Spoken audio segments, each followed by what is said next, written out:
gjitha këto objekte që janë bërë brenda kësaj periudhe që po themi, a kemi hasur problematika ku çalon problemi ynë dhe çfarë masash duhet ndërmarrë nga këto objekte? Problematikat konstatohen në vend se çfarë ka dhe çfarë nuk ka një objekt.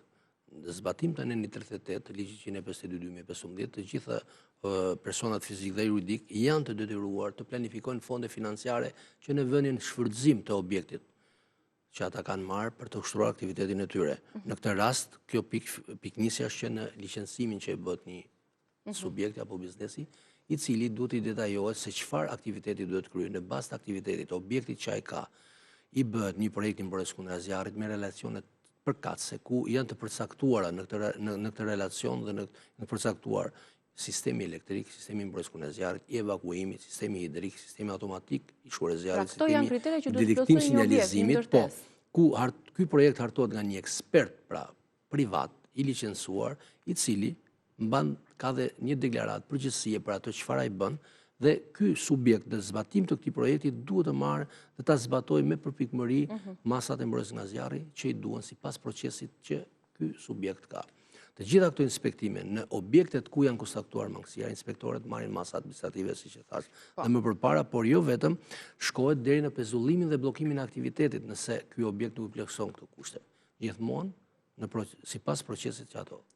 A mund ta vendosim bisedën tek qytetarët tani? Si mund ta di një qytetar i thjesht nëse objekti, qendra tregtare, ndërtesa, godina e banimit që ai ndodhet, është i sigurt dhe plotëson të gjitha kriteret e mbrojtjes ndaj zjarrit? Atëherë, qytetarët e thjesht shkojnë në çdo godinë, në çdo objekt, shkojnë për të mbaruar problemet dhe hallet e tyre.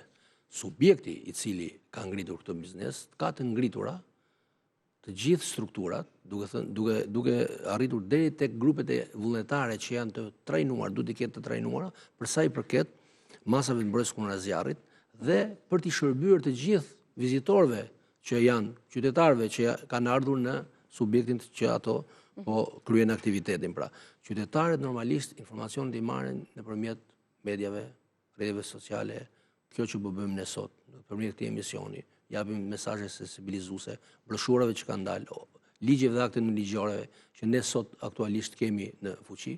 Pra, nëpërmjet këtyre akteve dhe këtyre që sapo përmenda, qytetari merr informacionin e duhur se çfarë i duhet dhe çfarë veprimesh duhet kryejë ai. Po çdo subjekt, përveç këtij, në këtë projektin mbrojtjes kundra zjarrit që unë përmenda, ka të detajuar dhe planin e evakuimit dhe ngritjen e grupeve vullnetare që duhet të shërbejnë në një rast caktuar.